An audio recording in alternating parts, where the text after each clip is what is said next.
What is going on, everybody? How are we doing today? My name is Eric, and welcome to VR Gamer. And we are going to be doing some recordings, and we're going to start over because that was kind of crap ass.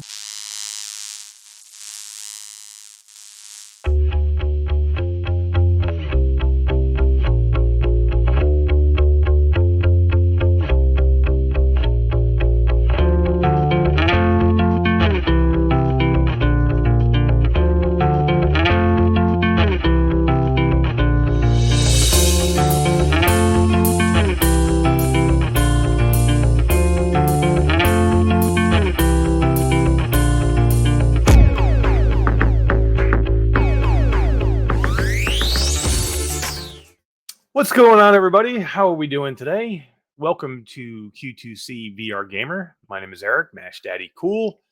Thanks for being here, and this is your beginner's video to the Oculus Quest 2.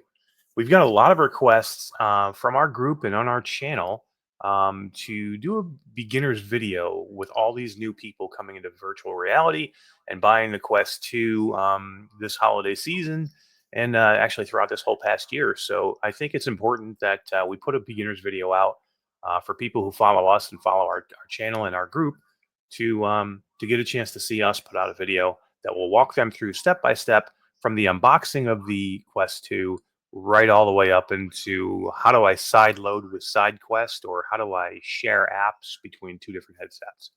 So what you're going to be seeing in this video over the next say 40 or 45 minutes is going to be very basically each step in the process of getting your headset set up and how do you do things, and some of the tips and the tricks that we can help you with to make your experience much better and much easier with the Oculus Quest 2. So let's get right started. We are going to start right from the unboxing. I just happen to have a brand new, ready to go Oculus Quest 2, 128 gigabyte version right here, ready to go. We are going to unbox this together to see what you would be doing as you unbox your Quest for the very first time. So let's get this started. The easiest way to do that is we're going to bring in a camera to show you what I'm going to be doing here on the desk. So there is the Oculus Quest 2, and we are just going to cut the cellophane. As you can see, it is brand new.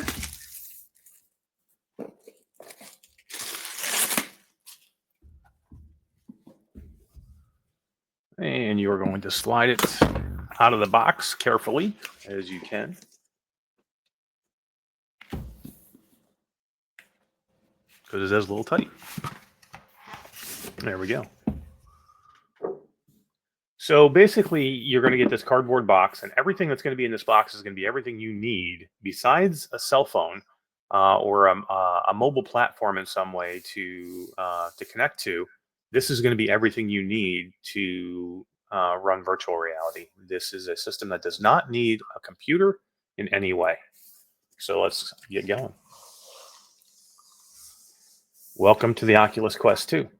So right out of the box, you can see you have the headset itself, and you have two controllers. Your left controller, touch controller, and your right touch controller. Okay. You've got your instructions and your manuals.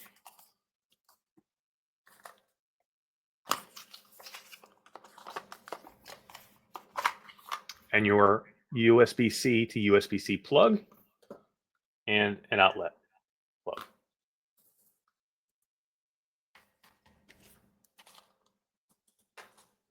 And then you have the headset itself.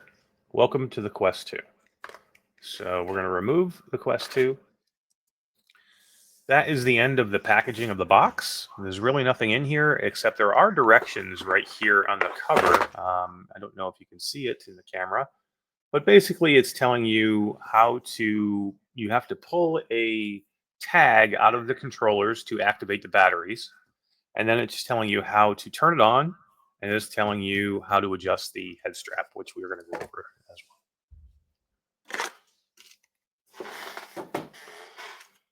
So this is your Oculus Quest 2. So this is as streamlined as it gets. This is exactly what you need to run your system. You have two controllers. You have a plug to charge it. You have the headset itself. And then you have this thing right here. And what this is if you wear glasses, this is a spacer that you put in the headset that will actually get the headset a little bit farther away from your face. So when you're wearing glasses inside the headset, the glass part of your glasses does not scratch the lenses of the headset, which is extremely important. If you scratch these lenses, they cannot be replaced. So always remember that when you're thinking about how you're cleaning them, which we will go over farther in the video as well.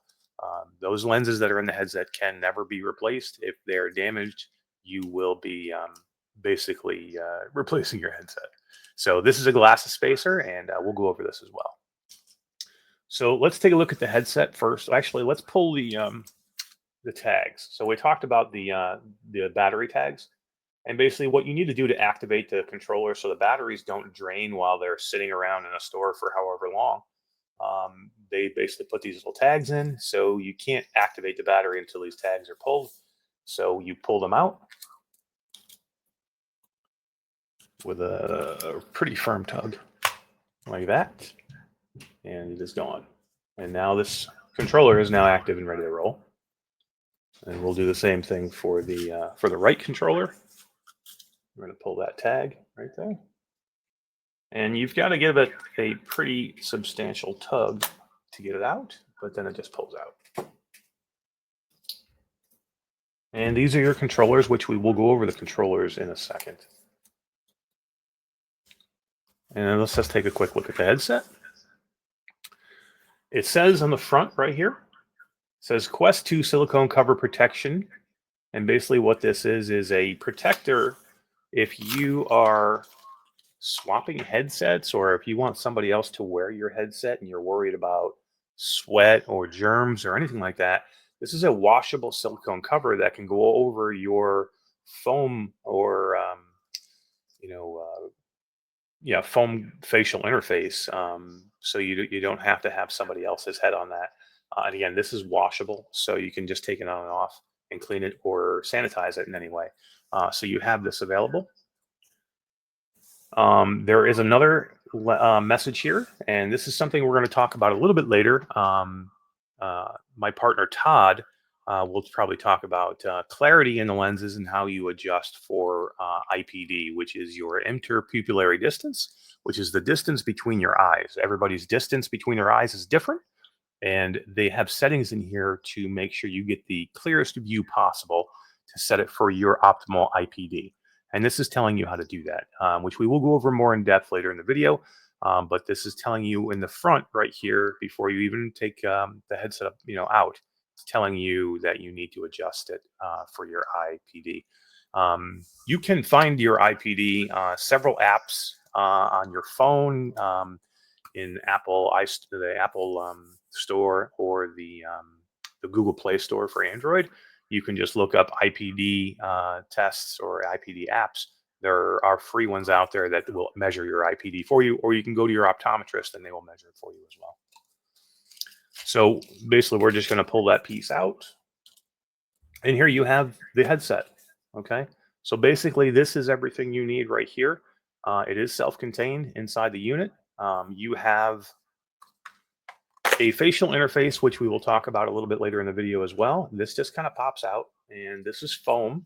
This is what's going to go over on your face like this, and this is how you're going to keep everything away from the lenses themselves, which you can now see here. Here are your lenses.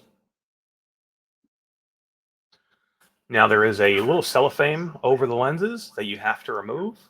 This again just protects the lenses in shipment, and basically you're just going to grab the holes, pull them off, and then grab a hole and pull them off.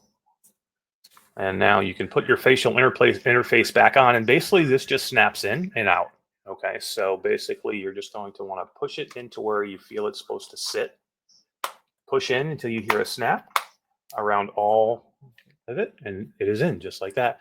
And again, when you want to remove it, you just kind of pull on it into different sections to just pop it off, and you can see it pops back on very easily. It just sits in a recess that's inside of there. And this is it. This is the head strap that comes with it. We are going to talk about the head strap. We are going to talk about the controllers and the grips a little bit later in the video. This is just a straight unboxing, but needless to say, this is not the head strap that you're going to want to continue with. It is not very comfortable. It is very difficult to adjust, and it'll work if this is all you have. And this going forward is how you choose to use it. There are definitely tips and tricks to make it more comfortable. But I'm going to show you later in the video what I recommend that you go with to make it more comfortable. I'm going to show you how you remove this and how you put a new head strap on. So yeah, again, there's the headset. You have your two controllers, which we'll go over the controllers a little bit later. Todd will. You have your gasket to change out for the facial interface if you want to use your headset with other people, or if you wanted to have something that's a little bit more sanitary. Again, this just covers over the facial interface that's on there. You have your USB-C to USB-C plug. This will basically plug into the back of this, which will then plug into a wall. Okay. And then this will go into the side of your headset right here, which is actually a cover right there. You have to take a little paper cover off. And then you will see the opening right here for your USB-C plug. That will then go in there, just like that. You're free to plug this in to any part of your any socket or plug in your house, and then you're ready to go. I will show you one that I have here to plug in to see what it looks like when it's powered. I happen to have a USB-C plug right here that is actually already plugged in. I'm just going to plug this in right here so I can show you that you will have a little light, which I don't know if the camera will pick up, but you see that white light right there? That indicates that the headset is now powered with a USB plug, and this will show you when it's charging. So it'll be red when it's dead with battery and it needs to be charged. It will go yellow when it's charging, and then when it's fully charged, it will go green to let you know that it's fully charged and ready to roll. We're going to talk about batteries a little bit later on in the video, and maybe extending that a little bit. So again, that is your headset. That is the beginning of our video. We're going to be moving on from here with myself and Todd, but this is the start, and we'll see you very shortly with another segment. Thanks. Hello, Q2C, another part of our What to Do When You Get a New Quest series that we're doing here on the Q2C Live VR Gamer Live channel. This time we're going to talk controllers. How do you get the batteries out? How do you get the strap off? And how do you put a new grip on top? So let's get into it. First step is the biggest question we have is how do you replace the batteries? Well, this battery compartment right here, where your little left and right stickers, I might have had my Quest since release and my stickers are still on. But this comes off. So basically, I just, down at the bottom here, there's a little arrow, which probably isn't going to show up on camera. You can kind of see it there. That arrow, it gets pushed up. So I kind of just grip the halo ring. Just give it a little push. It's kind of tricky. There we go. And then this slides off. And that's how you get into your batteries.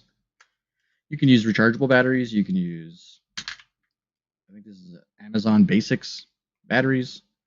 I do have rechargeable batteries as well, 10 volts that I use. I think they're in my kids' Quest right now. But the battery compartment, the batteries only fit in one way. Positive towards the heel of the controller. You just slide in the back, snap it down into place. You're good. To reattach the cover, you just kind of put it in place and then slide it into its spot, and you'll hear it click. And now you're good to go. It's stuck on there. Easy peasy. If you want to remove the lasso or the hand rope. I don't know what the hell you want to call this. Same process. You got to get inside the battery cover. So slide that off. And you'll see there's a plug here that's attached to your string. You take that string and you kind of just tug it and the plug pops out. And now you've gotten rid of your tether. The only reason I would recommend, or the only reason I would take the tether off, is if you were going to replace or add grips to the controller, which is just another way of securing it to your hand. And we're going to get to that right now. I have in my hot little hands the latest Kiwi design hand grips. So I've already opened this up, but we're going to pop this out and show you what you get. You get 2 of these hand grips. They're very long. There's a hard chunk in here. Inside the grip itself is a battery cover. So you don't need to use this white battery cover anymore that comes with the controllers. That you can just put in a drawer, put back in the box. It has a quick access to get to the battery so that you don't have to take this off every time you need to change the batteries. Some of the other grips and the other manufacturers of grips, you have to take the entire thing off your controller every time you want to change the battery. Pain in the butt. This, you just pop it open, pull out the battery, and you're good to go. So how do you put these on? Step 1, pull off the battery cover. Step 2, take the plug out, because these controllers have their own. And then step 3 really is just slide it into the hole, halo up. This part here just kind of stretches over top of the button center of the controller. Your action trigger button fits in a hole. Your grip button fits in a hole. You kind of hear it click into place as it goes in, and then just kind of massage it into place. You pull these little rubber pieces off, and it will, you don't really pull them off, you kind of pull them forward, and they just kind of tension around the end of the halo, like so, and they're on. The battery cover then pushes into place and just closes like a little door. And then your battery is nice and secured inside the controller. And every time you need to change your battery, you just pop this open, pop out the battery, change the battery, put it back on. Piece of cake.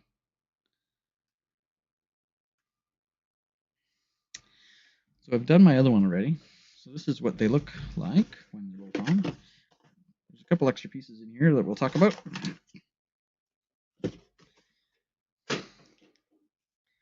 So when they're on, you've got 2 ways to secure these to your hands as opposed to the one that you had before. So now you've got the lanyard that you can put your wrist through and tighten up. And you have the grip, hand grip. So when you're playing a shooter game or a flight simulator or a sword game or whatever kind of weapon or thing that you're doing, and you want to let go of whatever it is you're doing, you can let go or give your hand a break or whatever the scenario is without dropping your controller because it's attached, like it's not going anywhere. These Kiwi grips tighten up with this string and loosen up with the little button on the back here. You push this button in and then pull the rope and they loosen and you can slide your hand up. And tighten them, you can push the button in and pull on the string and it tightens to whatever size your hand is. You can even do it while it's on. Put your hand in, grab this, and just yank on it. Done deal. These Kiwi controllers are a little longer than your standard grip. They have an extra piece in the bottom to make the controller itself feel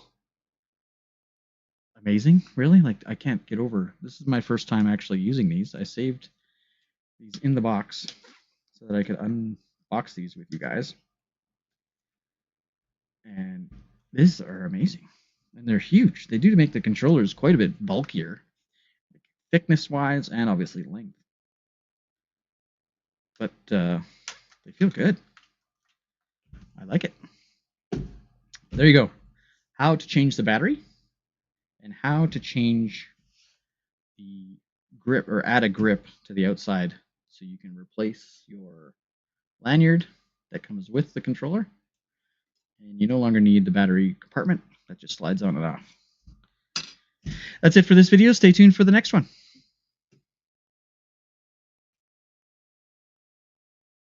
Talk about the head strap of your Oculus Quest 2. So here's the head strap that came with it when we did our unboxing video a little bit earlier.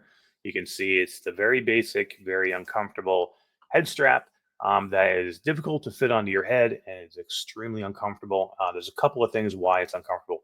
It has a tendency right here. These have a tendency to sit right on top of your ears, and they start to cut into the top of your ears actually after a while. I've seen many people actually have to place them over top of their ears to wear them. And then you're covering up your ears so you can't hear very well. And then also, they're very hard to adjust because of these little plastic pieces here for adjustment. They don't move very easily, and it's very hard to adjust it till it fits to your head. So if you have several people in your household using this, you have to change it every time you have a new head on there because everybody's head is different. The way they wear their headset is different. So it's very difficult, and it's uncomfortable, and this will be one of the first things that you're going to want to change on your headset. I pretty much guarantee it. So now you've come to the conclusion, I need to get rid of this thing and I need to get something better. What do I do and how do I do it? Here's the video on how to do it. Okay. So let's remove the head strap first. Okay. So what you're going to want to do is, here's your facial interface that you probably just saw us check out. We already changed out the original that came with it, the foam one that's not very good, and we have now our Kiwi facial interface in here. We're going to remove that. So let's just pop it out. Comes out again very easily. So now our facial interface is gone. Now we're going to want to take out the top strap. So basically just unvelcro this piece here. All right. Now pull the bottom piece through the top of the headset. It just pulls out all the way. You're going to get a little tension here at the end, and you're just going to work it out till it's all the way out. Again, you can't hurt it. Don't worry. It'll just pull out. Now you have these hard pieces that are attached to the arm. Okay, the arm on the inside of the headset. Okay, right there. All right. So what we need to do is we need to remove this from this because this is permanent. This stays on. So how do we do that? Basically, you're just going to take your thumb right here, and you're going to give it a little twist, like this motion, like this. Okay, I'm just going to do this. I'm going to do a little pop, and you're going to hear a little pop, and that's okay. You didn't break it. That's how it comes off. Just like that, just easily. You're just going to give it enough tension to, pop it off. And let me just show you one more time. Actually, I'll show you on this side. Okay, so you're going to take it, and you're going to grip it right here at the end. Okay, right here at the end, and you're just going to twist in a little twist motion like this, and then you'll hear it pop, and then it's off. Okay, now you have your head strap off. What do you do with this? You throw that in the garbage because it's a piece of crap. Now you have your headset. This is the headset. This is it, man. This is what the whole thing is. You can, when you do this, you're going to be like, wow, this is an amazing piece of technology because everything is right. The whole virtual reality that you're putting on your face, it's right here in this tiny little package. All right, so that's it. Let's put a new head strap on. So there's a few that we recommend. Kiwi makes an excellent one. Bobo VR makes an excellent one. And also another company that we've recently brought in to be part of our community is Wabica. Wabica makes an elite strap. Well, what's an elite strap? Well, an elite strap, there's two types of head straps out there. There's three.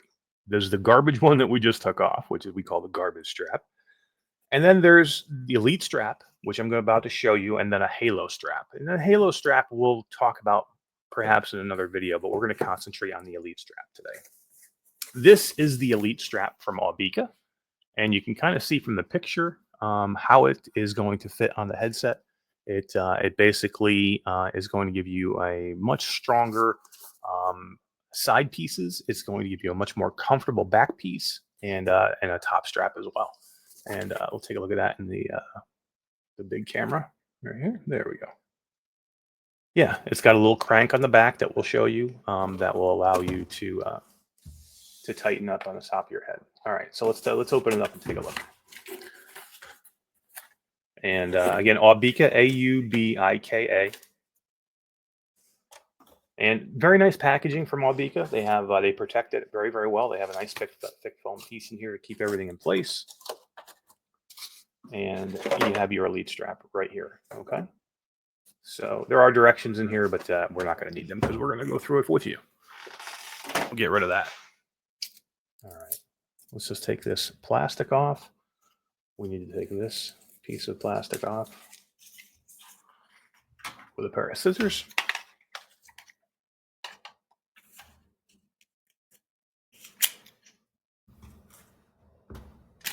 Okay. So that's it. It's a very basic piece. And basically what it has is these side arms that are going to attach to the headset itself.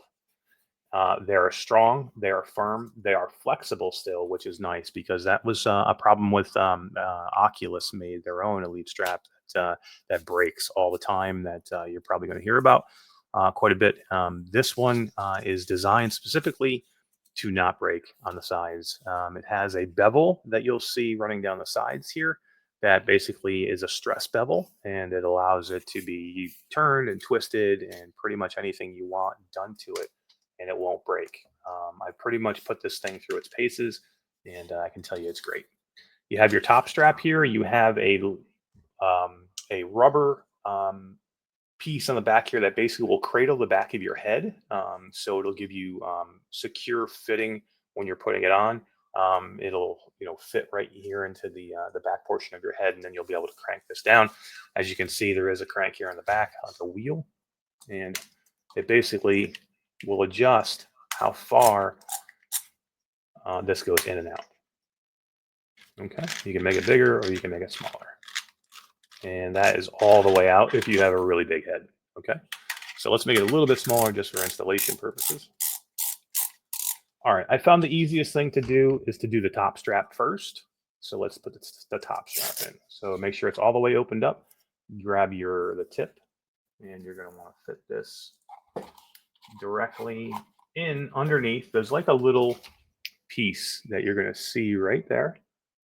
Let me get that in the camera. There's a little piece, if you can see right there, that has an opening that is going to fit the strap in. And you want to just piece that up and push it inside.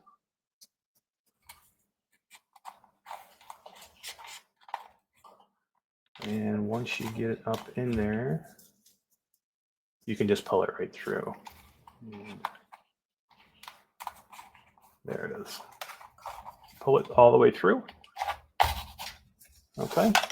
All right. And that's basically ready to go. I'm just going to loosely fit it in place right here so I can attach my sides. Okay. So your top strap is in place. Now the side pieces.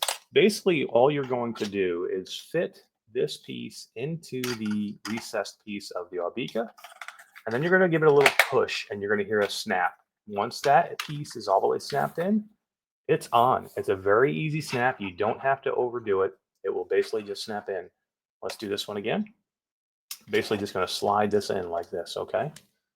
Again, here. There we go. Slide it in to where you see where the recess is, and then you're just going to push down until you hear that little click like that, and you are in. That is your new Elite head strap, okay? And basically you can open it all the way up to make it a little bit bigger. Let's make the head strap a little bit bigger. There we go. So you can fit your head inside of that now, okay? Let's put the facial interface back in.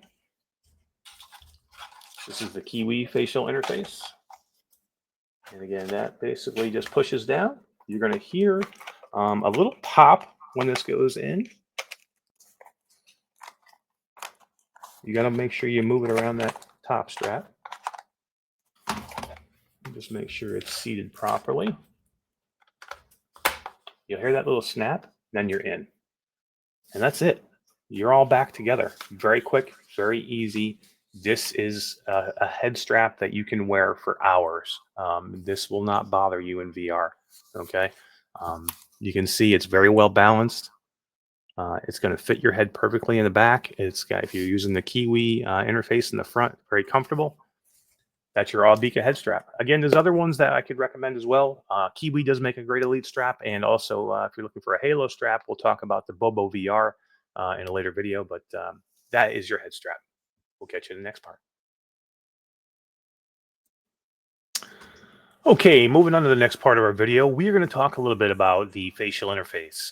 In the beginning of this video, when we did the unboxing, we talked about the facial interface that comes with the stock unit. So basically, when you get the unit out of the box, this is the facial interface that you are going to see.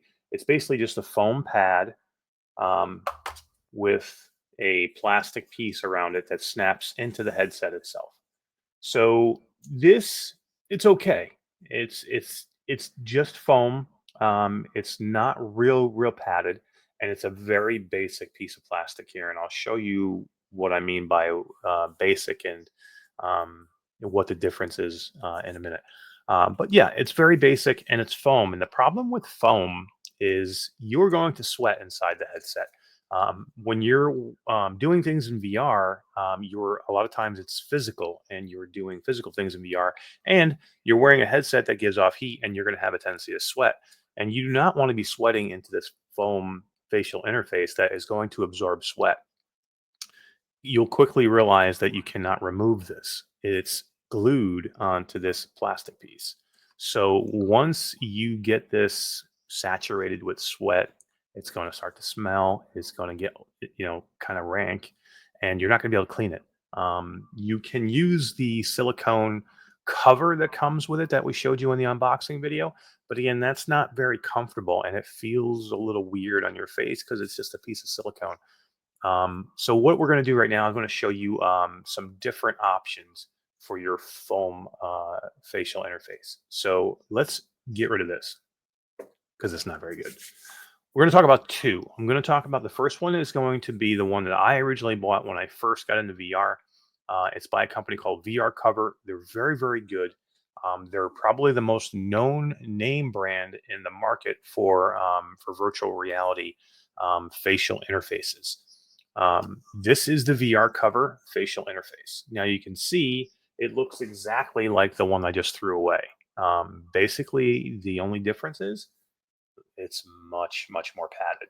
Okay, now if you want to take a look at this padding, it's way more padded, and it's like an imitation leather material, which is much nicer. It can be washed, it can be cleaned, it can be sanitized, and the padding is very thick.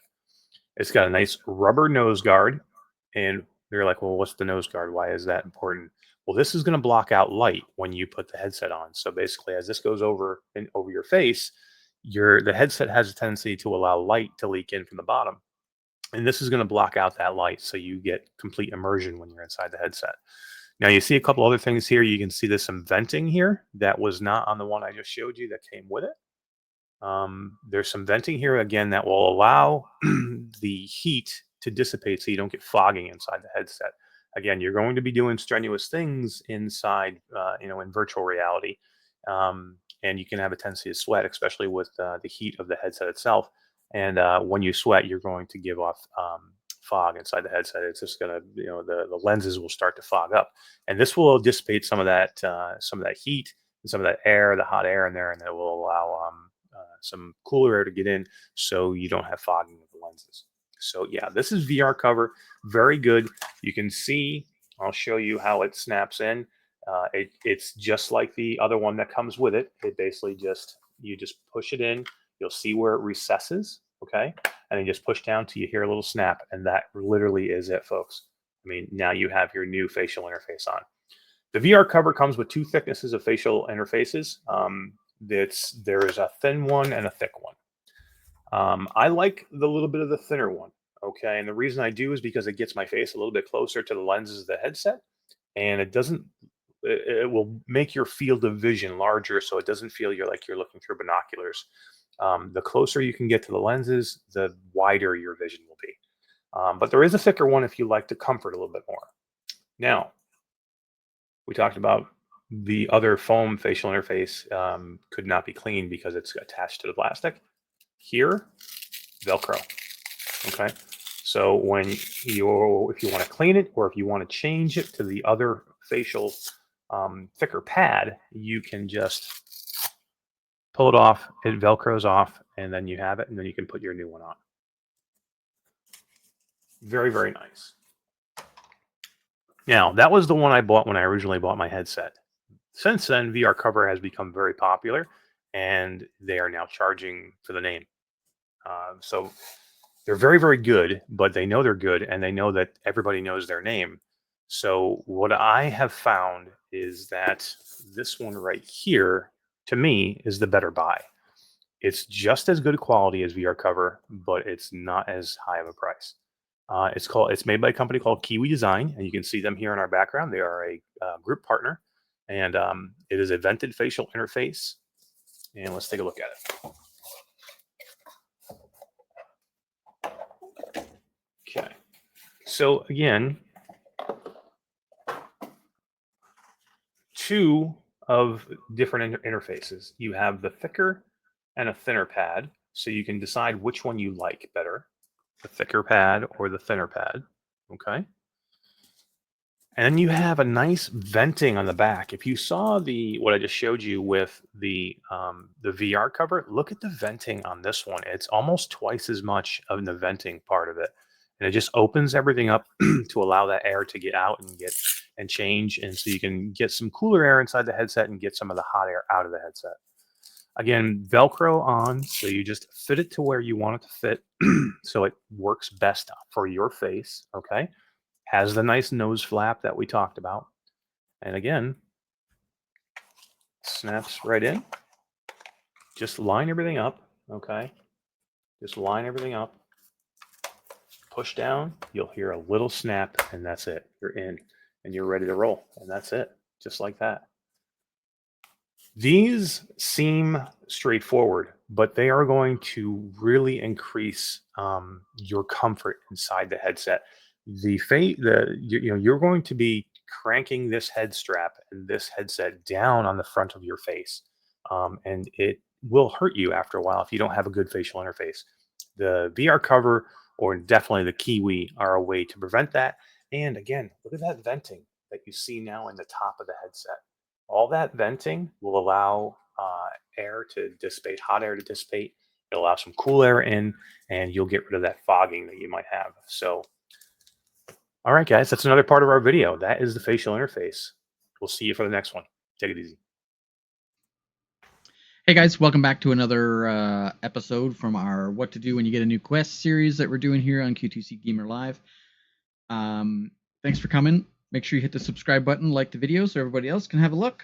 And today we're going to talk about IPD and blurriness in your headset. Some things you can do to adjust for blurriness, maybe the different types of straps and stuff that you can get that will help, and maybe even some talk about lenses that will correct the blurriness. And for those of you that wear glasses, you can use these prescription lenses to not have to wear your glasses with your headset on, like me. So let's get into it. I've taken my strap off my headset so you can get a better look without all the extra garbage on the back. But inside the headset, it's a little different than the Quest 1. Quest 1 had a sliding mechanism. I think it was actually on the bottom. The Quest 2 IPD, which is the measurement between your interpupillary distance, so the distance between your pupils, can be measured 3 different ways, or adjusted 3 different ways inside the Quest 2. We have preset 1, preset 2, and preset 3. There are 58 millimeters, 63 millimeters, and 68 millimeters. So there's lots of websites on the internet. There's even phone apps that you can use with your phone camera that will help you measure. You can use a ruler and a mirror to kind of put it up to one of your eyes, and then you close your eye and you open your other eye, and you can measure the distance. It's a little tricky. The websites and phone apps Definitely easier if you have a camera. If you don't have any of those things available, you can adjust. There's only 3 options. So just adjust it and see which one makes most sense. And how you adjust it is inside the head strap. Let's take off my facial cover. This just pops off, just so we can see. You don't have to take all this off to adjust this. You can just jam your hand in there and do it. I'm just taking it off so that you have a better view of what's going on inside my headset.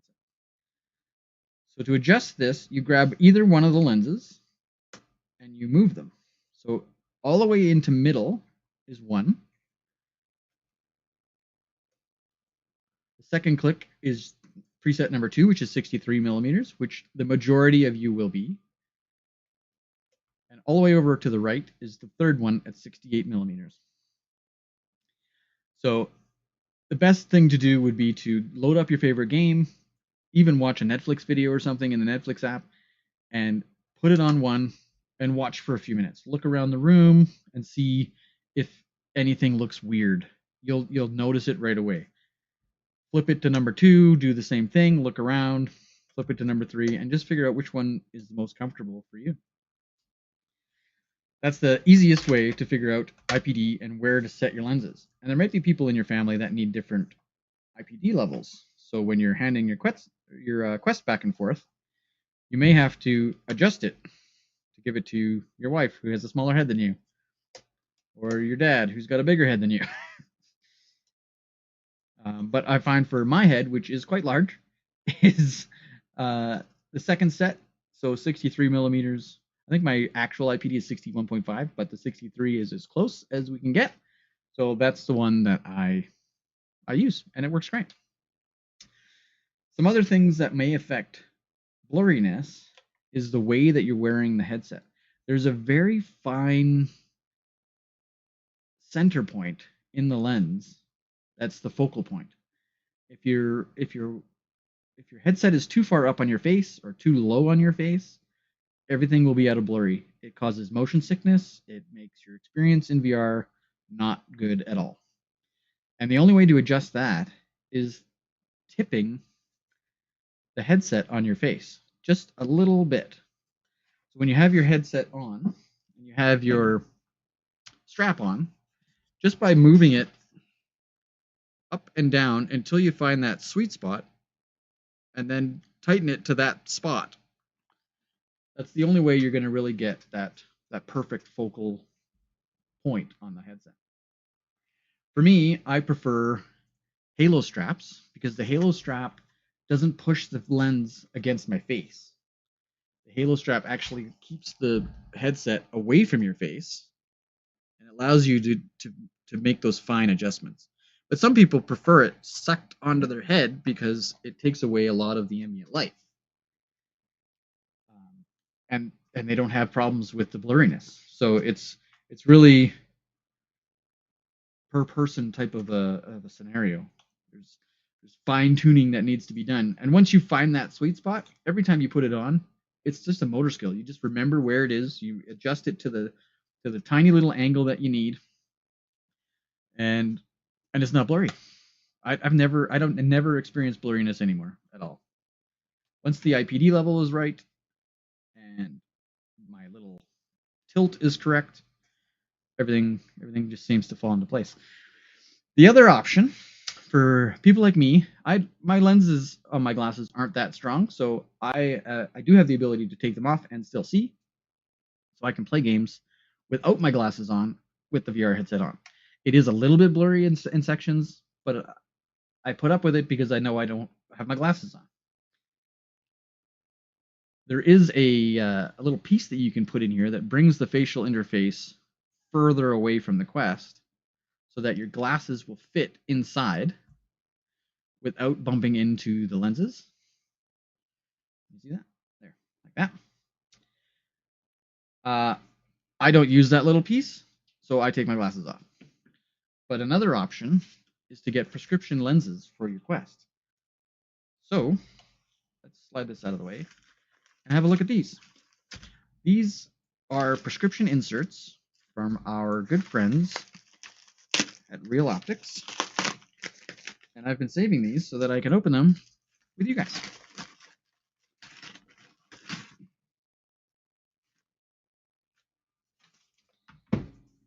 What do we get here? Probably a little note. Yep, it's my invoice. And of course, you get the reloptix owl sticker, which I have a couple now, and I absolutely love them. So it'll go up on my wall with the other ones. And here is what you get when you get your prescription lenses from reloptix. A beautiful case. Wow. A bag with my left and right prescription lens inside them. This is fancy. It's fancy pants. These are the controller, and they're labeled right there, left and right. These go inside my headset and stay there permanently. And then my prescription lenses magnet to these, so that if I hand my Quest off to someone who doesn't need glasses, I can just pop them out, put them back in their bags, and I don't have to worry about it. Of course, a thank you card from Jason and a 1-year warranty. Jason's awesome.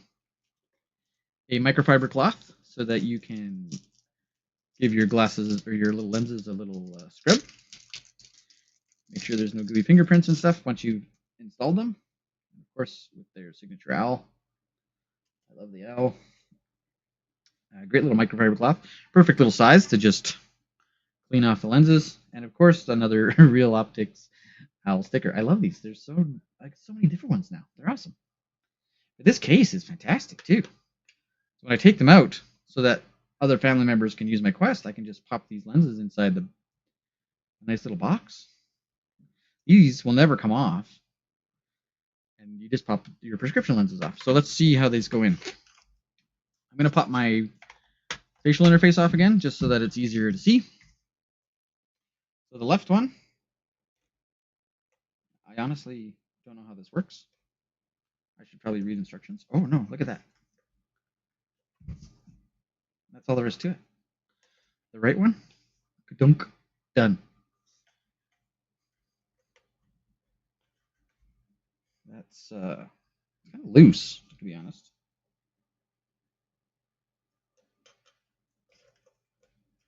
But it clicks. Like, it's not coming off. I just assumed it would be... Actually, I didn't really know how it would go on, so... Let's just do that.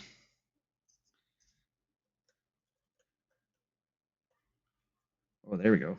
I just didn't have it on right. Yeah, now it fits on good. Yeah. All right. And that one's not coming up, and that one's not coming off. Then you grab your prescription lenses. You don't want to touch them. And you just dunk over top. Oops. I don't know which way. Oh, you snap on like crazy that way. So how these work is there's magnets in the inside of the part that stays on your headset.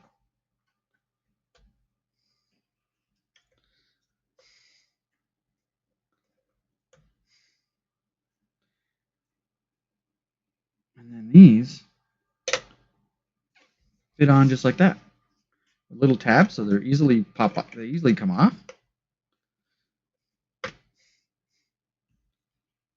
No one uses my headset but me, so they're never coming off. And the right one, just give it a little dust off. Or the left one, sorry. Oh my god. I'm so excited to try prescription lenses. This is amazing. There you go, prescription lenses. The magnets, you pull them off, stick them into the bag. If someone's wearing your Quest that doesn't need lenses, you need them. You just magnet them back on in place, and now you've got a complete prescription Quest 2. That is freaking awesome. So handy. I can't wait to try some Resident Evil or Afterlife later today with prescription lenses inside my Quest. That is freaking awesome. So things we went over in this video: IPD, how to adjust by moving lenses back and forth into their 3 locations, 58, 63, and 68 millimeter IPD distance.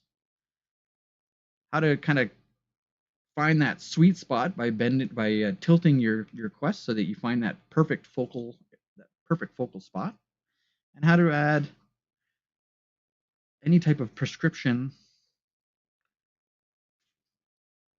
lenses so that you don't need to wear your glasses inside your headset. Amazing. I love it. This is, again, lenses were bought from reloptix. Link is on the bottom of the video. There'll be links in the description of these videos as well to all the different products that we're talking about and all the different things that are related to the Quest. So thanks again for watching, and we'll see you on the next video. Okay, we are back, and we're going to let's talk a little bit about the lenses. Now, we talked earlier in the part of the video about how important the lenses are and how important about keeping it clean and not scratching the lenses are. The lenses on the headset cannot be replaced. So if they ever get damaged or scratched, your headset's shot at that point. So let's talk a little bit about lens maintenance. Now, Todd is going to talk about ways to do things in the headset to protect your lenses. And if you have prescription glasses, a way to use lens inserts so you don't have to wear glasses inside your headset. But those inserts can also be used plain with no prescription that just go over the lenses to protect them as well. And they also allow for blue light filtering as well. So, but Todd will talk a little bit about that later in the video. Let's talk about just lens maintenance now and how to clean them. So your lenses are dirty. You've got some smudging. You've got your fingerprints on them. You've put your headset up on your forehead so you could look out of your headset or do something while you were in VR, and now they're smudged or they have something on them. So what do? You reach down and grab your shirt and you just use your shirt to clean your lenses? No, don't do that. You're going to have a lot of people out there tell you, yeah, it's okay. I just use my shirt all the time and it doesn't put any scratches in it. Guaranteed there are fine abrasions on those lenses if the people are doing that. You do not want to use anything but a microfiber cloth to clean these lenses. Again, this is an expensive piece of hardware. Do not use something that is not meant for it to clean the lenses because, again, the lenses cannot be replaced. So 2 ways you can clean them. You could just grab your microfiber cloth right here. This is just a basic microfiber cloth that you can pick up pretty much anywhere that would clean your prescription glasses that you wear or any lenses that you would have in a camera or anything like that. And basically you can just put it in and clean your lenses that way. Okay. Just like that, clean them. Or if you really want to get a little bit harder, deeper clean, you can just pull your head strap off too. So pull your facial interface off first. Pop your Kiwi facial interface off. Boom, done. And then you can take your Albika Elite strap off as well. You're going to just pull that out of there, the strap out of there. And again, a little snap on the side, a little twisting motion that we talked about earlier.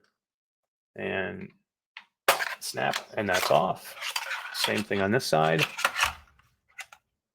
And snap, and that's off. And now it's completely off.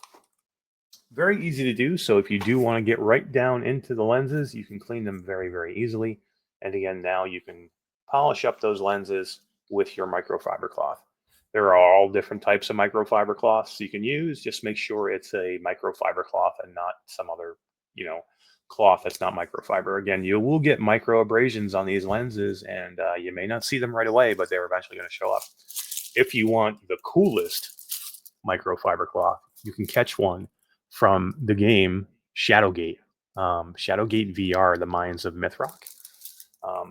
My friend Dave Marsh, the developer, was nice enough to send me these, and they've got a little picture on the front. These are so nice. And it's a nice big microfiber cloth too, but any kind of microfiber cloth like this is great. The bigger the better, I think, just because then you can just really get in there to clean your lenses. But again, that's how you do it. You're going to be doing this quite a bit. Lens cleaning is it's important with your headset. Again, you're going to get your fingerprints on them all the time. You're going to touch your lenses. Your lens is going to touch your forehead. It's going to touch your face. You're going to get sweat on them. You're going to get fingerprints on them. Then you're going to go look through it, and you're going to be, this is all blurry, and it needs to be cleaned. So I keep two or three of these right near my VR space pretty much at all times. In my carrying case, I always make sure I have at least one or two microfiber cloths. And that is cleaning your lenses. It's important. There are kits you can buy out there that give you little polishing brushes and things like that you would use for regular glasses or camera. I don't think it's necessary. I think just the microfiber cloth is enough. But if you choose to do some type of kit or cleaning solution, just make sure it's approved for lenses for a camera, because there's a lot of stuff out there you should not be putting on there. I can tell you, I would never put any solution on my lenses. There's no really reason that you would ever need to put a solution to clean these lenses. This is plenty to clean it. You're just going to clean it like that. You want to give it a little hot air with your breath on there just to help it along a little bit. That's fine. Other than that, no other solution is needed. But again, if you want to look at different kits that are available, as long as they're approved for camera lenses and things like that, should work with your headset. That's that one. Let's move on to the next one. Welcome back, Q2C, to another episode of What to Do with a New Quest. This is our little series that we're doing with Eric and myself on different things that you can do and how to do them. It's basically a video version of our frequently asked questions. So, what is it that we can do on a new quest? The biggest questions we have are things like how to add a headset, buy games, and how do you redeem gift codes? Well, let's get into it. For this, you have to use the Android app, or the phone app. I use an Android, so it's on an Android app for me, but it could be on your iPhone. At the bottom of the app itself, you see a devices button, and click that plus button. Pick your headset. In this case, it's a Quest 2. You need to tell it, yes, I'm on Facebook. Then you need to have your headset turned on. And inside a brand new headset, you'll see is a set of digits on your headphone or on your headset display.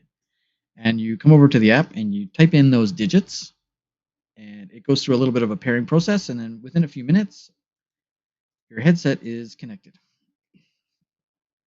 So I'm just going to go back. I guess I'm going to exit setup because I actually don't have a new headset to set up. So it's really that easy. From the devices menu at the bottom, click the plus menu. Choose the headset that you want to connect. Say yes to Facebook. Wait for the headset to turn on. You have to turn on your headset. And once it's on, it will give you a pairing code, and you can pair your new headset. So now that you've got your headset paired, let me exit all this. How do you buy games? Well, you can do it a couple ways. You can do it from inside the headset itself. There's a little store kind of thing inside the headset, and you can scroll through all the different games and pick whatever game it is you want, hit purchase. It'll ask you for a PIN number that you set up during your initial pairing process. If you've forgotten your PIN number, I believe you can do that from account settings and reset the Oculus PIN if you've forgotten your number. This is like a purchase PIN so that you don't have to type in your credit card information or PayPal information every time you're inside your headset. You just type in your little 4 or 6 digit PIN number and purchase your games. If you want to do it from the app, you can do it from the Android or iPhone app just by scrolling through to see what's on sale, or you can go to the store button at the very bottom. This will show you daily deals, package deals, any new content like the Lady Gaga Beat Saber download content is on special right now for 34% off. So if you wanted to purchase something, like let's go down to the daily deal. I'm not much of an Exorcist fan, but maybe this is your thing. And basically, you just click the button at the bottom, purchase. Would you like to purchase this? Yes, I would. Here's my PayPal information, etc. Hit purchase, and the game purchases. Once it's purchased, it'll show up on your Quest list of games, and you can access those from here. Purchase history will show you a list of all of your games.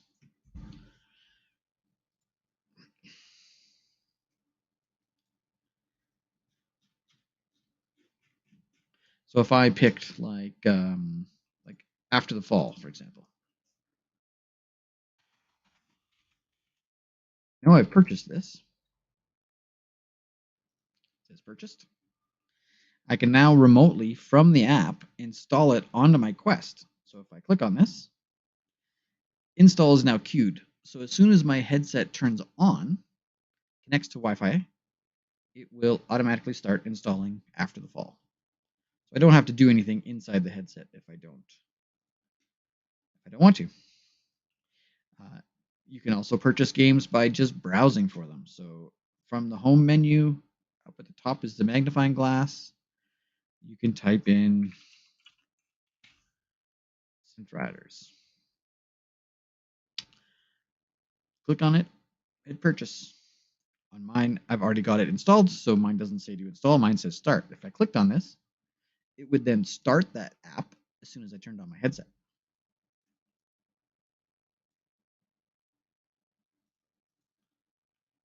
The other big question we have is when I win a game code, because we give a lot of games away, how do I redeem that code to get the game or the experience on my headset? And to do that, you use the companion app again. Click on your little face. From this little window here, you go into account settings and click on redeem store code. Most codes that are given by developers or in giveaways are developer codes. They are not purchased gifts. They are codes from the developer, and this is where they go. You type in your code.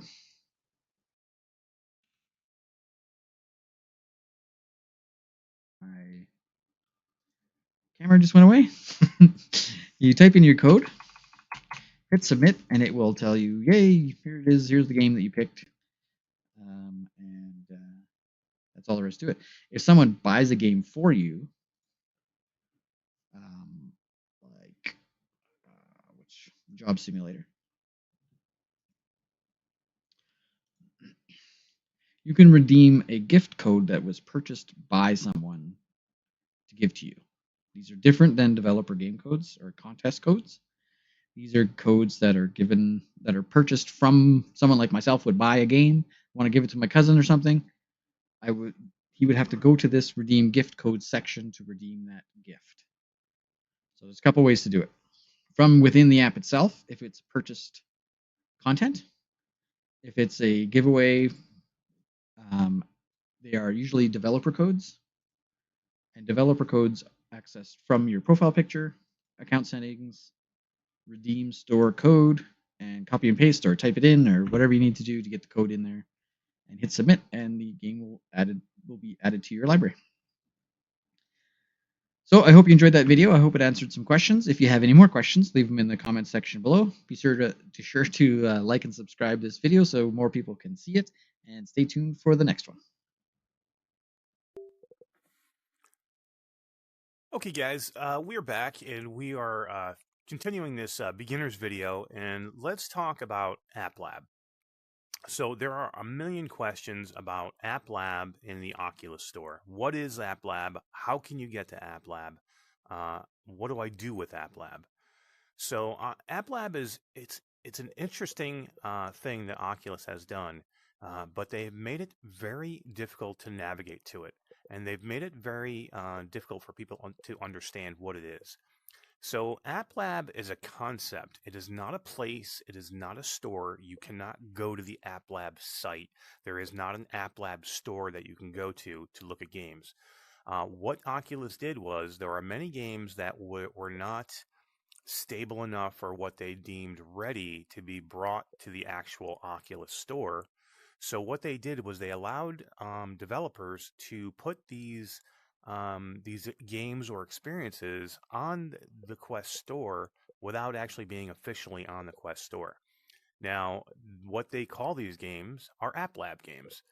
Now, to navigate to an Applab game or find an Applab game, you need to know first what the Applab game title is. So again, there's not a specific spot in the store that you can navigate to that says Applab that shows you every Applab game. Now, if you want to find out what Applab games are out there, there are places to go to find that out. Number one, you can go to SideQuest, which SideQuest we are going to cover in another part of this video. But if you go to the website for SideQuest, they will actually, they have a section that says Applab, and it will list you every game that is available on the Oculus Quest that are in the Applab, department. And then you can type in that name exactly in this search bar, and it'll bring you to that game. So let's give you a quick example of a game that is in Applab and how you need to find it. So again, as I said earlier, this is not a simple thing to find, okay? They make it a little difficult for you to get there because you can't just type in what you think the name is and they'll come, if you come close, they'll bring up the title for you. No. You have to type in the exact name of this game that you want to find, this Applab game that you want to find, down to having capital letters or not. So watch what I mean. Let's hit the search. Now we're in the store, we're right in the Oculus Quest store that you would find pretty much every game you want to find out there. Now, I want to find a new game that just launched into Applab called Simple Planes VR. So let's search for Simple Planes VR. All right, so we're now looking for Simple Planes, right? Should be fairly easy. Simple Planes. All right, Simple Planes, we're going to put that in the search bar. Will it show me this game in the store? Okay, negative. It's not here anywhere you can find. There's Ultra Wings. There's The Climb. No Simple Planes. Basically, it's telling me it doesn't exist. Now, let's go back to that same search bar. Let's put in Simple Planes. Let's put the exact title in, down to the letter, okay? This is how you have to make sure you navigate Applab. Applab games. You need to put the exact name down to the letter. Simple Planes VR. Search. Now, you can see, again, it does not show here in the apps, but if you look down to the bottom of the page, it will say Applab. Now, when you see that, you have to actually click on View App. It will not show you the app right here in this bar. It basically is saying, we found something, but we're not going to show it to you. You actually have to click on View App. And now it will show you that app. Instead of just putting it here where it should be, they make you actually have to open it up to be able to see it. And then you can click on Simple Planes, and then you can see it, you can buy it, you can, navigate it, you can look at it, you can watch the video, whatever it is. But this is the only way to find it. If you put in just Simple Planes, again, look, it will not be there. It's just not there. You have to make sure you put down exactly what the title is to be able to find it. And then once you do find it, again, it won't show you in this bar. You need to make sure that you go to Applab down here at the bottom and hit View App. All right, that's the way to do it, to navigate Applab. Again, it's important that you do the exact title. They make this a little bit difficult. They should just give you, if you put in something close, they should give you the closest title and they should show it, a picture of it in this bar. They should not make you have to navigate down to the bottom and actually click something to get it open.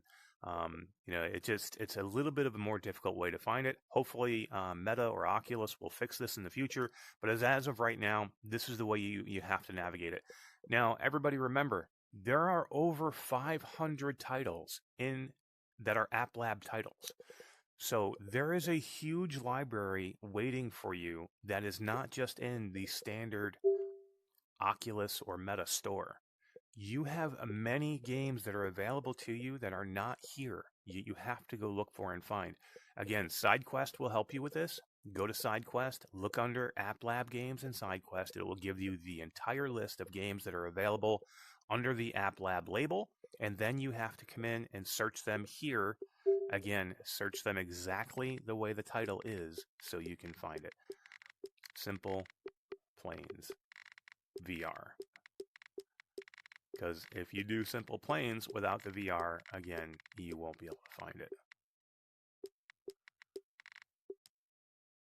And there it is. Simple Planes. Again, 500 titles, guys. This opens the library up to you drastically, so you can get in there. Now, these titles, most of them you need to purchase, but there are some that are free actually in Applab. And again, SideQuest will help you with that, which ones they are and how much they are, and how to find them. But a huge library for you. Go check out Applab. It's an important part. Help some of these small developers get their games into the Quest store by purchasing them in Applab. All right, on to SideQuest. Let's go to that next.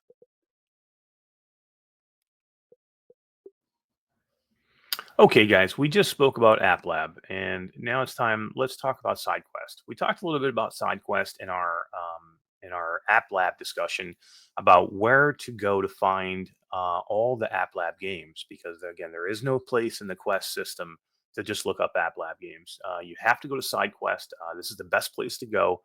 And once you're there, just look under their Applabs tab, and it'll show you every game that's available under Applab. But there are many games that have not even made it to Applab that you can, games and experiences that you can access with SideQuest.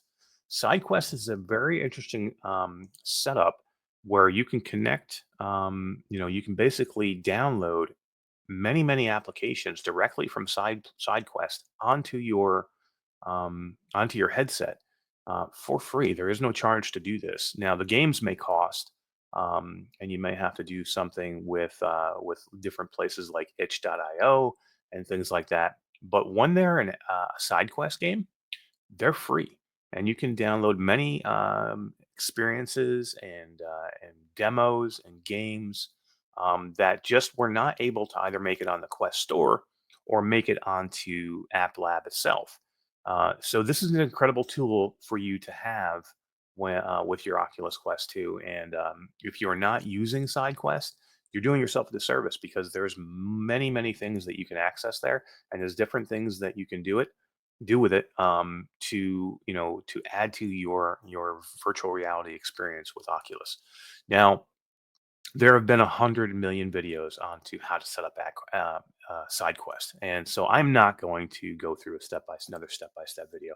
There are many people out there that have done videos that will do it way better than me. We are here mainly just to explain to you what SideQuest is, and we will give you a link in the description of this video to go to another video to do step-by-step instructions on how to get there.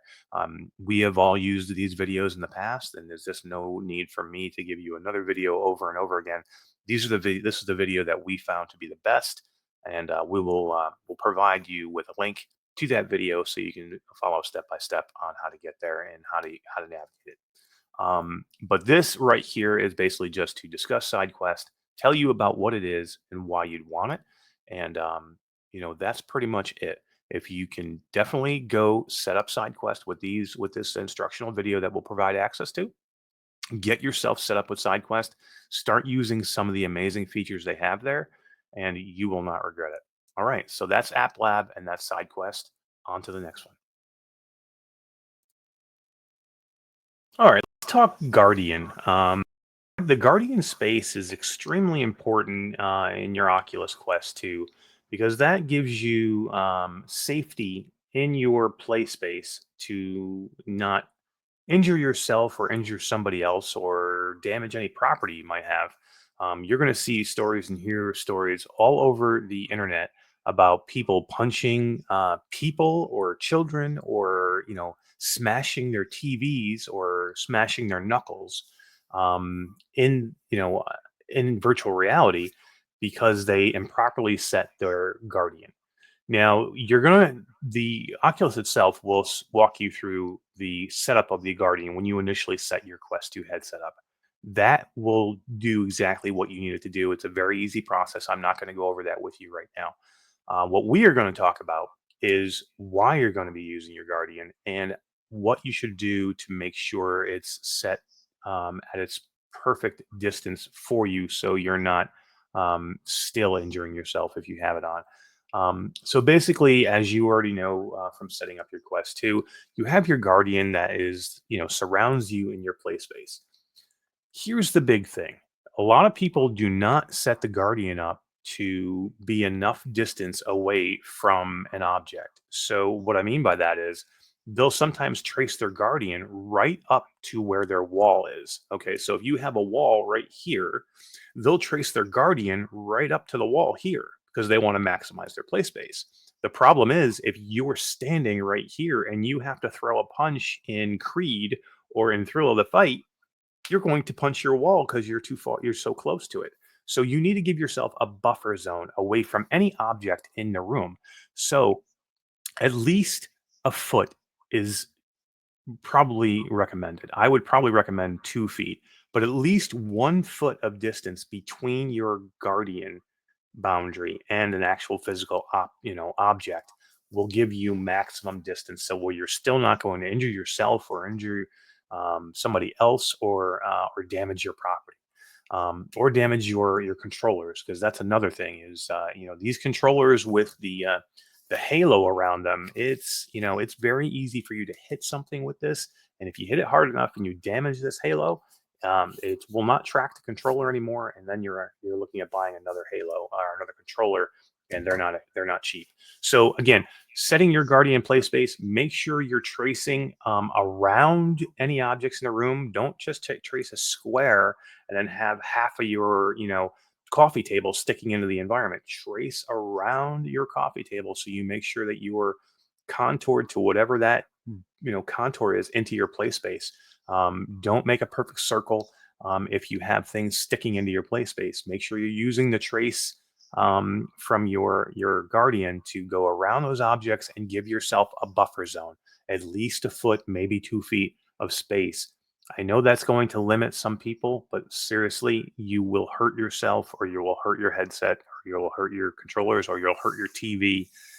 It's just important that you do these things, and definitely always keep the Guardian on, because a lot of people have a tendency to want to turn it off, and then you're really in trouble. Unless you have a huge play space and you're just you're not worried about hitting anything at all.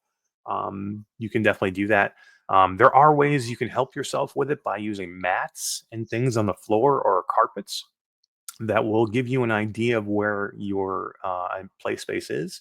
And if you're barefoot or if you just have socks on with no shoes, you can feel the carpet, the difference between, say, your play area carpet and your regular carpet or your regular tile floor or wood floor. So it'll give you an idea of when you step out of your play space if you step off your play carpet.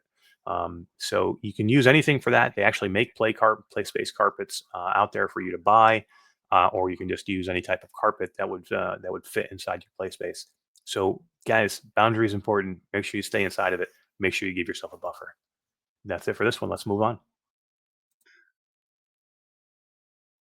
Hello, Q2C. Welcome back to another video from our series on what to do when you get a new Quest. Today, we're going to talk about hand tracking. How does it work? So right now you can see I'm inside Virtual Desktop, and I'm only inside Virtual Desktop because I needed the microphone to work from my headset. It's just a better sound, so I went into Virtual Desktop so that I could do this. I'm on my swivel chair so that I can look around. These are the new rooms you can use in Virtual Desktop. It's kind of cool. It's a little work environment.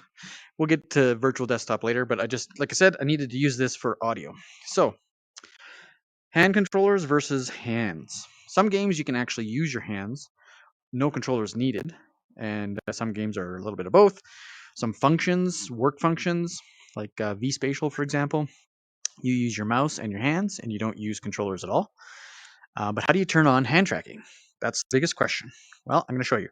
So whether you're in your regular home environment or you're inside virtual desktop or you're inside a video game or you're inside of an experience or Netflix, it doesn't matter. You use the Oculus button on your right controller, and it brings up a menu that allows you to quit the game you're playing, resume the game you're playing, and gives you options to all these little things at the bottom. If you click on the quick settings, which is where the time clock is, and then you click on settings, which is up in the right corner, I'll go back to the main menu. This is the main settings screen that you'll get. And you can do all kinds of stuff in here. And one of those things is hands and controllers. So click on that one. You want to turn on hand tracking, and you want to turn on auto switch between hands and controllers. This automatically detects when you put your controllers down and you have your hands out. So I'm going to do that now. I'm just going to put my controllers on the ground, so they're out of my hands. And then after I flick my fingers a few times, there, my hands are now in virtual reality, and they are completely independent of each other. And I can do all kinds of things with them. One of those things is menu control. So the game or app or experience that you're in is controlled with your left hand. The quest is controlled with your right hand. So you can see these little lines that show up over my left fingers. And on this one, you can see the Oculus logo. So on the left hand, you have your thumb and your index finger. When they touch, it turns on the menu for that particular experience that you're in. When you do it with your right hand, it turns on and off the Oculus controls. You see how those controls disappeared at the bottom? If I turn that back on, the Oculus control menu, and you see that little circle, that's my hand. So then I can click on settings, and I'm pinching to select. I can adjust the brightness of my headset. I can adjust the volume of my headset. You can click on the batteries, or sorry, just hover over them and it'll show you. They're not connected, obviously, because I'm using my hands, but if they were connected, they would show you battery levels. This shows you your headset battery, and mine's charging because I'm running the Bobo VR M2 Pro headset. And then you can obviously click back on your application and resume to go back into the program that you were in. Now I can control my window. You can see my little virtual laser beams, I guess you could call it. And I can pinch and drag and move. I can create a new web browser in here. I can click in there, and I could start typing if I turned on my keyboard.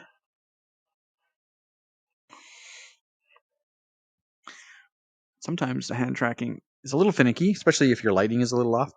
But anyway, on the left side, on your left hand, instead of controlling the Oculus, you control the app. So in this case with Virtual Desktop, if I close my fingers, I'll get the Virtual Desktop screen, which gives me all my games that I can play through Virtual Desktop, or environments. If I wanted to change to a movie theater, I could do that, and I'm in a movie theater. You could go back to my. Oh, I don't have that one downloaded. What other ones? Oh, I know I've got this computer room. There it is. So this is another little Oculus.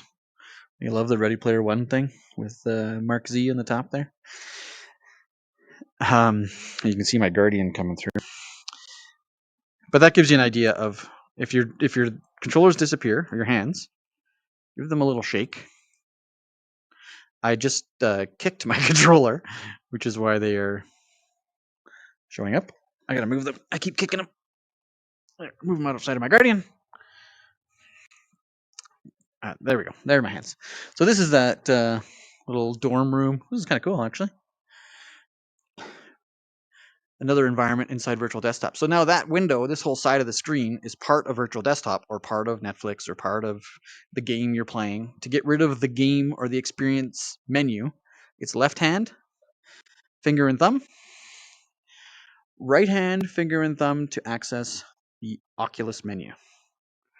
In which case, I could quit this, go back to my game list. I think I might be able to see my game list. There you go. launch a new game if I wanted to do that. I'm inside virtual desktop, so I can't do that because it'll just turn off my mic. But you can do whatever you want with your hands. And then when you get into the game that you're playing, if it supports hand tracking, then go nuts. If it doesn't, that's when you pick up your controllers. It automatically changes because we've set that up to automatically switch between hands and controllers. From settings, the main settings menu, we'll just go back to that. This is the main settings menu, and then you want to go into hands and controllers and make sure this auto switch is on. Otherwise, every time you put your controllers down and you want to use your hands, you'll have to come in here and turn on.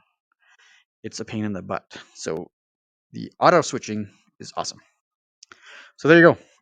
That, in a nutshell, is how to turn on and enable hand tracking inside the Oculus Quest. We'll catch you on the next video. Okay, guys, on to our next step in this beginner's guide to the Oculus Quest 2. We're going to talk about ways to connect your Quest or Quest 2 to your computer. So if you have a PC that is capable of running virtual reality, you can connect your PC directly to your Oculus Quest 2 headset in actually 3 different ways. 2 that are set up by Oculus, and then 1 that is done through an app called Virtual Desktop. Now, Virtual Desktop we will cover in a separate part of this video, but for today, in this video, we're going to talk about the 2 ways that Oculus provides you with connecting your Oculus Quest 2 or Oculus Quest headset to your PC. So how you do this is, number 1, you can use what's called Airlink, which is a wireless way to connect your PC to your headset. Number 2 is link cable, which is a wired way to connect your PC to your Quest or Quest 2 headset.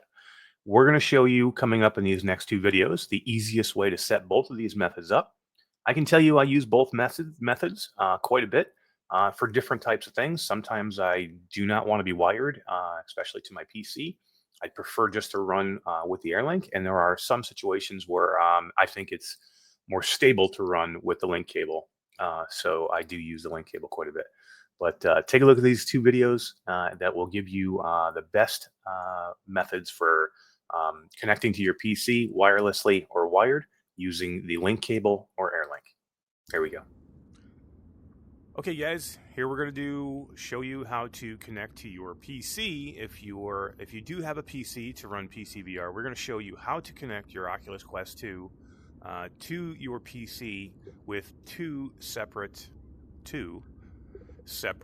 methods. So as you can see, I'm using the hand tracking feature right now, which is really cool, and I thought it would be a good way to show you guys both hand tracking and how to connect to your computer.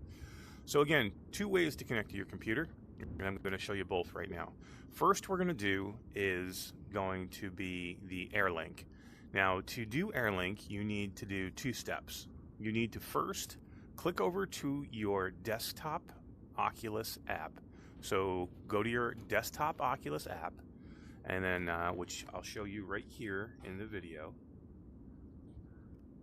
And then once you are in there, in your Oculus app, you are going to then hit the settings button.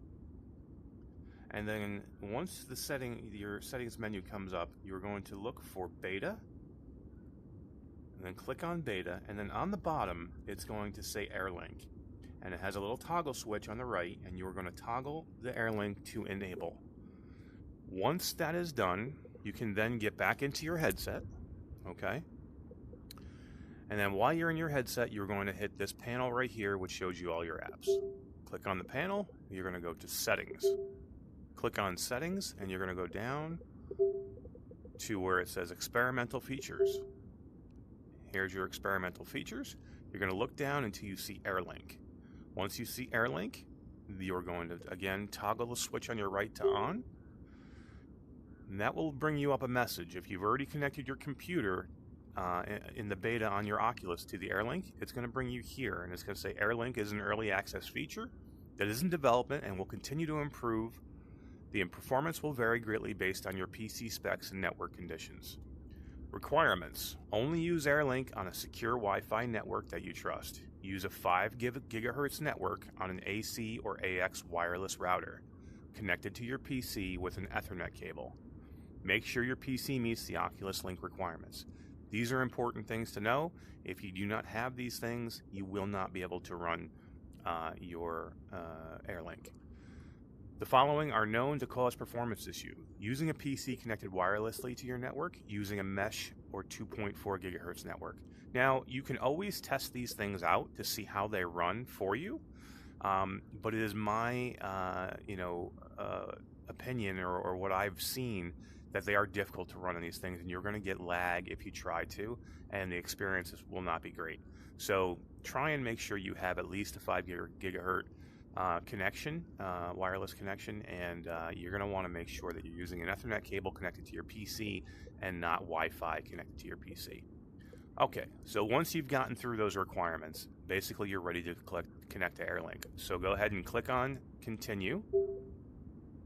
It will bring you to your Oculus menu, okay? And it's going to show, where you see your Wi-Fi is on, where you see your Guardian. This is your main settings menu in the Oculus headset. Over on your right, you're going to see Airlink now. So it shows that it's not connected, so you need to click on it. And then you're going to look for your network. Now you can see my network right here. It says it's not connected, so I need to click on it. Then I need to pair it. So you hit pair. Now basically it's telling you confirm a pairing code. It's going to give you a 6-digit code that is going to show up on your PC. So what you need to do is look out of your headset, look at your PC on your Oculus app on your PC, and you will see that 6-digit code. Hit the confirm button, and then you can hit close. Once you hit the confirm button, come back here and hit continue, and now you're connected to your PC. It's that simple.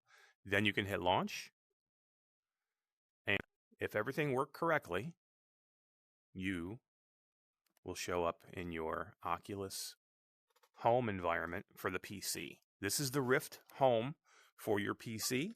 You need to switch back over to your controller now because again, with PC for the Rift version, there is no hand tracking, so you need to use your controllers. And this is my Rift home, as you can see. I like this environment. I've created this one over time. I don't spend a lot of time in here. There are different environments that you can choose. There's different things that you can put in them. It's just a cool way to navigate your menu. They do have new homes coming and new things coming with the home, and even more for the Quest version of home. So stay tuned for that. But that is Airlink. We are now connected to my Rift Store PC library. And all I have to do is go over here. You see this little navigation bar. I can click to library, and this shows me all my Rift games. So these are all games that can be played on the PC. And you can see, you can navigate here and you can connect from here. If you are going to connect to Steam from here, you would do it right from here. So if you want to play Steam games from your Steam library through your Oculus headset, this is where you would go. You would click on Steam VR, and then that in turn would bring you to your Steam home. And I have quite a few games in my Steam home. Steam is a great library to have. They run a lot of great deals, and it's nice to have. And that is pretty much it for navigating with Airlink. Now, the other way to connect is going to be with a link cable. So what we'll do is we're going to disconnect Airlink. You see where it says Airlink here? We're going to hit Airlink, and we're going to hit quit. That will disconnect us from Airlink. And you can see now that we're back in our Oculus home menu. So what we need to do, you cannot run both Airlink and your wired link at the same time. You have to turn one off. You have to turn Airlink off to use your link cable. So go back to settings, and where it says Airlink, you want to turn that off.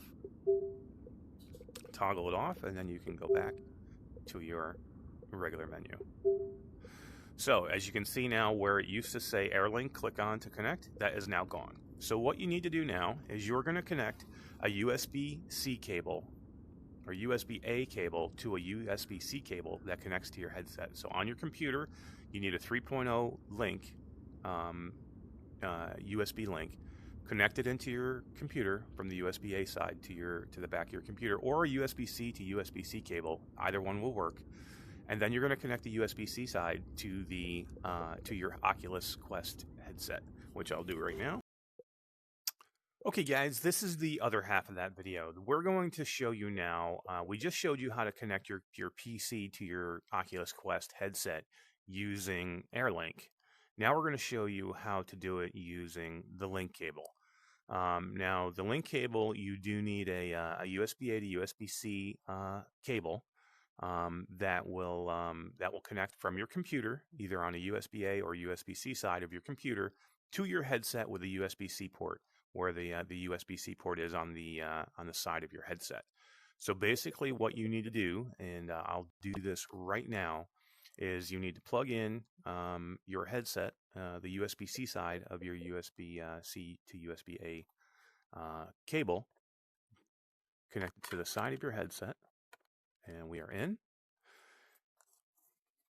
Allow access to data. It will always ask you this, and just hit allow. And basically, that has brought you back to your Oculus Home, and it says enable Oculus Link. It basically says access Rift apps with your Quest. When the Quest is plugged into your PC, you can enable or disable it from the quick settings menu. When you are ready to go ahead and do it, you're going to hit enable. Brings you to your Oculus Home on your PC side, your Oculus Rift Home. You can pretty much do everything from here that we just showed you with the Airlink. And then when you are done and you want to leave, you just come over here to this little button where it says disable Oculus Link. You click on that, hit disable, and it will bring you right back to your Oculus Quest Home. And then it will ask you again, do you want to connect? And if you're not ready to connect, just hit not now, and it'll go away until you're ready. When you are ready, come over to the quick settings, click on quick settings, and now in that window where we showed you before where it showed Airlink, now it shows Oculus Link and it says Rift. This is the plugged in link. I still have the cable connected to my headset. So anytime I want to jump back in to PCVR, I just need to click this button. That's pretty much it, guys. That is the two ways that you can connect your Oculus Quest headset to your PC. Now, there is one other way. That is using virtual desktop, which we'll cover in another video. This video is just for the two Oculus ways to connect your headset using Oculus Link cable and Oculus Airlink. Virtual desktop is a very, very good way to also connect to your headset. You do have to purchase the virtual desktop app, and we're going to go over that in another video coming up. All right, guys, that's it. On to the next one. Okay, guys, on to our next step in this beginner's guide video. We're going to talk about virtual environments. Now, there are many virtual environments that are available to you on your Quest or Quest 2. This is my virtual environment that I'm using right now. This is like a desert scene where you have like this cool little area inside, and they are pretty basic right now. You can't really navigate around or move around them, but it gives you a nice environment to navigate your menu from and things like that. And it's just a cool area. You can see this is the one I use, but there are many to choose from, and I'm going to show you different ways that you can get there. So what you want to do is hit your Oculus button on your right controller. This will bring up your menu. And from here, where you want to go to is you hit this little apps button down here on the right. This will bring into your settings, and you're going to want to open your settings and go to virtual environments. All right, just look at your settings menu here on the side and go to environments. And this will show you all of the virtual environments that are available to you by Oculus and the Oculus Quest headset. If you want to go extremely plain and you just want to go to something very basic, you can go to Bubbles, which is just a cool little floating Bubbles background, and you can have your menu right here. It's a very basic system. It's very cool to see, but most people choose some type of home. Let's try. This is the basic home that you would see, what they call Oculus Home. Pretty basic, pretty straightforward. Looks very cool. There's a lot of stuff. A little pixelated fire, but a nice, cool environment that you can choose from. Let's see, what else do we have? We have Space Station, which, again, another cool environment to look at. Space Station. And Roken Retreat, which is like a Japanese style setting. Very cool. And here is the one that I think was original with when I got my first Quest. I think this was the home that you start with when you first start up your Oculus Quest, which is called Domes, which is very cool. Kind of nostalgic, brings you back to when you first tried out the Quest. But again, they have a few others. They have Desert Terrace, which is the one I'm using currently. Now, you can use pass-through as your home environment. And what that will be is it will allow you to actually see what's going on around you as your home environment when you're navigating your menu. Okay, guys, so here is if you want to access your pass-through and have your home environment be what you see in your actual home, be your be your home screen, your pass-through screen, be your home screen. It's fairly easy to do. Basically, you're just going to come down here to your quick settings menu. It's in your toolbar. Click on your quick settings menu, and you'll see this little eye right here. And when you have it on, you will be in pass-through mode, and you can navigate your menu from here. And this is how you can use all your menus. You can launch into your games from here. If you want to go into your games, you can launch into the store from here, all in your pass-through environment, and you'll be able to see things around you. I normally do not use this. I use the desert theme environment. I don't use the pass-through, but I could see where it would be a cool thing to use. So if you want to turn it off, just click that home again. It'll bring you back to your normal home. But if you want to use that, the pass-through home, you'll just click on it, and now this is your home environment. Your pass-through environment is now your home environment. This is environments. Now, there is way more environments. We talked about SideQuest and sideloading in one of our other videos. You can actually sideload in many, many, many different environments from SideQuest. Very neat to do. You can bring in a whole bunch of different ones to choose from. It's a very easy process. You will see when you're in SideQuest, you'll see a settings in the tab that says Oculus Home Environments. You can click on that, take a look at them, and bring some over if you choose to. It's a really neat thing to do. I have actually not gotten into it myself a lot yet, but I know many people have. Most people don't use these stock environments. They use SideQuest, SideQuest side-loaded environments because there's so many cool ones out there. All right, guys, that's it for this side of the video. On to our next one. Hello, Q2C, and welcome back to another edition of What to Do When You Get a New Quest, our little series of things and tips and tricks on what to do on different things with your headset. Now, one of the questions we get asked a lot is, how do I refund a game app experience that I purchased through the Oculus app and get my money back because I don't like it? It makes me sick. The experience isn't what I thought. I purchased it by accident. The reasons could be anything. But you do have some restrictions on how it is you can get a refund.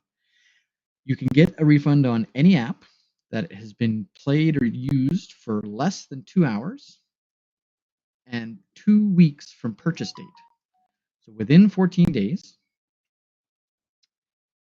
you can buy you can do a refund. Within 2 hours of gameplay, you can do a refund, and both of those criteria must be met. It's not one or the other. They both have to be met. The refund takes around 5 business days, according to Oculus's website. It could take up to 7 to 9 business days, but they're pretty quick about getting the refunds back to the people who requested them. So how do you do it? What you can do is open up the Oculus app on your cell phone, like so. And from the app, you click on your little profile picture, and then go to Purchase History. And from Purchase History, you can click on an app. Let's click on, please don't touch anything or it'll explode. You click Request Refund. And it says here, please select a reason for this refund. Understanding the reasons for your request helps Oculus improve our products. Note that your reasons and comments will not affect the outcome of your refund. The only 2 stipulations are less than 2 hours of gameplay, less than 2 weeks since purchase date. Whatever you select here on these screens doesn't matter. So you pick a reason that you wanted the refund. It was uncomfortable, issues with bugs and crashes, unauthorized. I didn't mean to pick it, or I didn't choose to buy it. I purchased it by mistake. Doesn't match the screenshots or the trailer or description of the product itself from the store. It doesn't load. I was charged twice for the app, or other. And with any of these reasons of why you would like a refund, you can type in some comments. So let's pick purchase by mistake. Didn't mean to purchase this game. This is an optional section. You do not have to type anything in the comments. You can just leave it blank. Then you hit request refund. That's all there is to it. If your app that you're trying to refund meets those two criteria of 2 hours, 2 weeks, the refund will show up in 5 days into your Oculus account as credit. And then you can go buy a new game or anything you'd like from the Oculus store. So again, to get to that menu, open it up on your cell phone. This is an Android phone. I would imagine it would look exactly the same for an iPhone. Click on your profile picture. Click on purchase history. Pick the game or experience that it is you want to refund. Click on request refund. Choose a reason. You can pick other and not give a reason if you want. It doesn't matter. Hit the refund button, and your refund will start to process, and you'll get your refund in a credit, store credit. That's all there is to it. Hope you enjoyed the video. Hope it all made sense. Leave a comment down in the comment section if you need any more help with this, and we'll see you on the next one.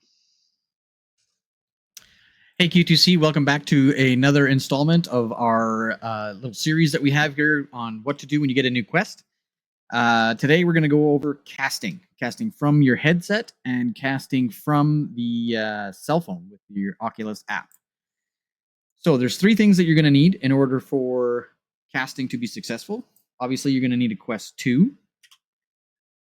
You're going to need a Oculus app connected to your Quest on the same wireless network. And you're going to need a compatible television that supports Chromecast. Not all TVs support casting from the Oculus, so you might just have to try it. And if it doesn't support it, then you can go to Best Buy or Amazon and buy a Chromecast device, which is a little dongle that you plug into the side or the back of your TV that will give you the ability to cast. So first, let's go to how to cast from the headset itself. So while you're in the headset, make sure you're connected to the same wireless network. You're going to open up the Oculus menu with your right controller. You're going to select sharing. And then you're going to get a menu here, and you're going to pick cast. Once you select cast, you'll get prompted with options to what you can cast to. You might see a third option here, which is computer. So you'll see the Oculus app. Any television that's in your house that's Chromecast or Oculus casting compatible. And you might also see computer. So pick the TV that you want to cast to, and that's all there is to it. Or pick the phone, and it'll start casting to the phone. Pick the computer. We'll get to the computer one in a second. The other option is to do it from the phone itself. So from the Oculus app, you pick the casting option, which is up in the right corner there of the app, right beside the bell. Pick that casting screen, or that casting button, and you'll get prompted with the same type of options. Cast to a computer, which is missing from this option, but you will see computer. You'll get this phone, or any compatible television that's on your network. Again, you have to be on the same wireless network or this doesn't work. So once you pick cast to a TV, hit cast, the end user, the person that's in virtual reality, will actually be prompted so that there's no eavesdropping. So if someone from the phone decides to cast to the phone or cast to a TV to see what's going on in VR, the person in VR will be notified that someone is requesting to cast what they see. The third option is to go to on a computer or a laptop or even a tablet. I think it works from tablets. I'd have to try that. Computers and laptops for sure. open up a web browser and go to oculus.com/casting, and you'll get prompted with this screen. Log in with your Facebook account. That's the same account that's attached to your Oculus. And when you select computer from inside the headset, this browser will display everything that's going on inside the headset. So it's just a third way that you can cast to something on your home network. So you can cast to your phone, you can cast to a television that's compatible with Chromecast, or you can cast to a laptop or desktop computer with oculus.com/casting. Stick around, stay tuned for more of these little segments. Make sure you hit that like and subscribe button, and we will see you on the next recording.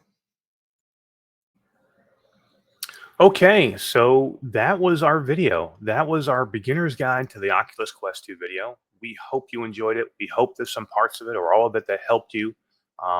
It was a lot of work going into it. It was a lot of work for myself and for Todd, but we thought it was important to be able to show some new people coming into VR with the Quest 2 for the first time.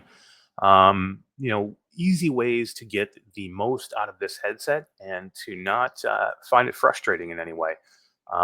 So we hope you liked it. If you are seeing this and you want to go back and watch certain parts of it again, or you only want to check out certain parts, there will be timestamps in the description of the video, so you can just go to that timestamp and see that certain section. We're also going to release this video in pieces, so if you want to see just watch a short video on Applab, you can do that. Or if you want to watch a video on what's the best way to set up a virtual environment, you can just click on that video and watch it. But I hope you enjoyed it. I hope you guys got something out of it. If you did, please subscribe to the channel and hit the thumbs up button. We'd greatly appreciate it. Thanks, guys. We'll catch you on the next one.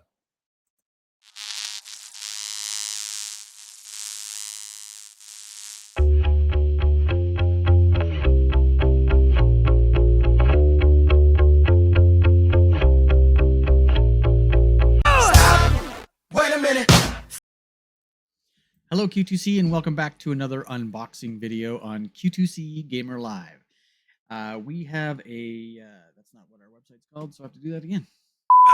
For people that are new to quests and how to do here. And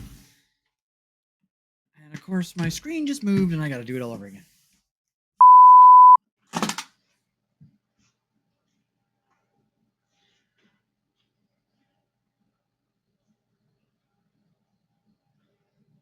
I just realized you can't hear me. Some recordings, and we're going to start over because that was kind of crap ass. So we're going to do that again because Mash Daddy needs to relax. Relax, bro.